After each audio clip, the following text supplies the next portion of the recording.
2014 June 2 నుంచి మొదలుకొని ఇప్పటి వరకు కూడా ఎంత ప్రొడక్షన్ పెరిగి ఉండొచ్చు అంటారు? మన తెలంగాణలో పవర్ ప్రాజెక్టు రూపకంగా ఎలక్ట్రిసిటీలో ఎంత పెరిగి ఉండొచ్చు అంటారు? అది మొన్న మనకి ఈ వైట్ పేపర్లోనే ఇచ్చారు.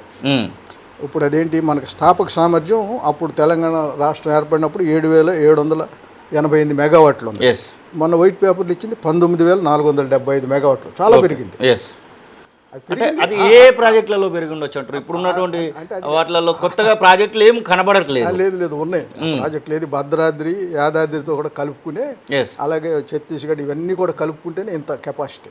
అయితే వచ్చిందేంటి, మన గత ప్రభుత్వం చాలాసార్లు ఇప్పుడు ప్రకటన చేస్తుంది, మనం స్వయం సమృద్ధి సాధించాం విద్యుత్తులో, స్వయం సమృద్ధి సాధించాం అనేది. కానీ ఎంత కొన్నాం బయట?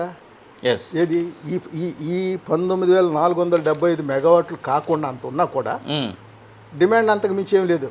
పీక్ డిమాండ్ లేకపోయినా కూడా బయట కొన్నారు. ఎంత మెగావాట్లు కొన్నారు? 2014-15 నుంచి నవంబర్ 2023 దాకా 80,000 మిలియన్ యూనిట్లు కొన్నారు బయట మార్కెట్లో. Average rate ₹5.03. అయితే కొన్ని చోట్ల 15 రూపాయలు 20 రూపాయల దాకా కొన్నాను. అది చాలా నష్టదాయకం. 20 రూపాయలు పెట్టి కొనాల్సిన అవసరం ఏముంది? ఇప్పుడు మనం కొంటే ఇప్పుడు అక్కడ ఈ ఎక్స్చేంజ్లో ఇది ఎట్లా చట్టబద్ధ నల్ల వ్యాపారంగా నడుస్తుంది. వాళ్ళు అమ్మేవాళ్ళు వచ్చి పోటీ పడి మేము తక్కువకి ఇస్తాం అంటే అది పోటీ ఉన్నట్టు. ఇప్పుడు అలా కాదు, ఎవరు కొనేవాళ్ళు మీరు ఎంత ఇస్తారు మాకు. ఇప్పుడు అలాంటి దిక్కుమాలిన వ్యవస్థకి ఆ సెంట్రల్ ఎలక్ట్రిసిటీ రెగ్యులేటరీ కమిషన్ ద్వారా కేంద్ర ప్రభుత్వం అనుమతులు ఇప్పించింది. కేంద్ర ఆదేశాల మేరకు ఇవన్నీ జరుగుతాయి, కేంద్ర విధానాల ప్రకారం. లేకపోతే 20 రూపాయలు అసలు ఏ విద్యుత్ అంత ఖరీదు ఉంటుంది? అంటే ఇండైరెక్ట్గా మిగిలినటువంటి మీరు ₹5.30తో అయ్యేదాన్ని 20 రూపాయలు అంటే 15 రూపాయలు ఒక యూనిట్ మీద కమిషన్ల రూపకంగా తీసుకుంటున్నారు అనుకోవచ్చు. కమిషన్లు అన్నీ కాదు, కమిషన్లు అవి ఏముంటాయి, అది ఇంకో విషయం, రుజువు చేయలేం కదా. కానీ 20 రూపాయలకి కొంటున్నారంటే ఎవరికి లాభం అది? అందులో ఇంప్లికేషన్ కూడా అర్థం చేసుకోవచ్చు. కొనేవాళ్ళకి కూడా అంత ఆసక్తి ఎందుకు 20 పెట్టుకుంటాం? ఆడు అమ్మేవాడికి ఆడికి లాభంగానే అమ్ముకుంటాడు. కొనేవాడు జాగ్రత్త పడాలి కదా. ఇప్పుడు మనం మార్కెట్లో విపరీతమైన రేట్ ఉందనుకోండి, ఏది పడితే అది కొనం కదా. ఇంకా తగ్గిన రోజే తీసుకుంటాం, లేకపోతే తీసుకుంటాం. కాకపోతే ఇదేంటి ఇమీడియట్గా కావాలి కనుక విద్యుత్కి అలా తర్వాత తీసుకుంటాం అంటే కుదరదు. అయినప్పటికీ ఈ జాగ్రత్తలు ముందు తీసుకోవాలి. ఒకటి. రెండోది, అలా ఇప్పుడు 20 రూపాయలు ఉంది, ఎందుకు కొనాలి?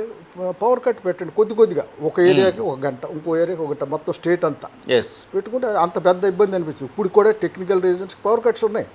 అంటే అది విద్యుత్ లేక కాదు, విద్యుత్ ఉన్నా కూడా భారీ వర్షాలు పడి అన్నీ తెగిపోతే అవన్నీ రెస్టోర్ చేసేదాకా విద్యుత్ ఉండదు.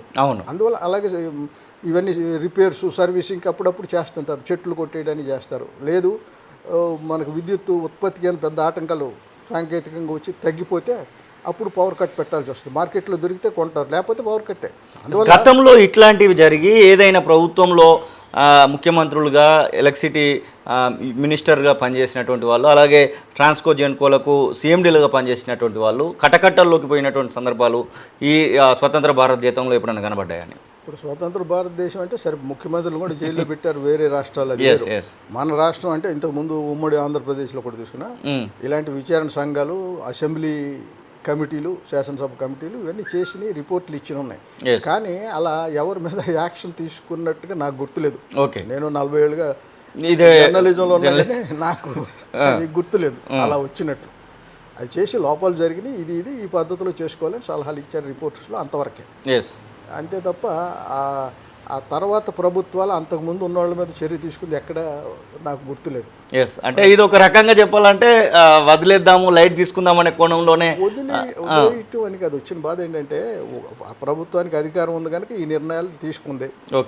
అందులో మీరు అన్నట్టు ఏంటంటే ఏదైనా అక్రమాలకు పాల్పడ్డారు, లేకపోతే ముడుపులు పుచ్చుకున్నారంటే అది నిర్ధారణ చేయాలి కదా. అది చేయకుండా యాక్షన్ ఎలా తీసుకోగలరు? కోర్టులు కూడా యాక్షన్ తీసుకోవాలంటే ఖచ్చితంగా ప్రూఫ్ చూపించాలి. అవన్నీ ఉండాలి. అవన్నీ ఎంతవరకు నిర్ధారణ, విచారణ సంఘాలు వేసినా శాసనసభ కమిటీ వేసినా ఎంతవరకు ఎవరు బాధ్యులు, దానికి అది ఎవరు బాధ్యులు అనేది చెప్పాలి కదా. ఇది మొత్తం ప్రభుత్వం చేసింది అనేది వస్తుంది, ప్రభుత్వంలో కూడా ఎవరు అనేది వస్తుంది. అది మరి చట్టరీత్యా అది తప్ప ఉప్ప అనేది కోర్టులు ఇంటర్ప్రిట్ చేస్తాయి. అందువల్ల ఇందులో న్యాయపరంగా అనేక అంశాలు ఉన్నాయి. అందువల్ల అది యాక్షన్ అనేది గతం నుంచి తీసుకున్న ఉదాహరణలు లేవు. ఏదో ఏసీబీ కేసులు అంటే అది వేరేదో స్టార్ట్ ఆన్ ది స్పాట్ పట్టుకుని రికార్డ్ చేసేట్టుగా నిర్ధారణ అవుతుంది. అవును. ఇలాంటి వాటిలో కష్టం, అందువల్ల పాతవి కూడా అలా లేవు. ఓకే. అసలైన తొలి వెలుగు. ఫాలో వాట్సాప్ @తొలి వెలుగు అఫీషియల్.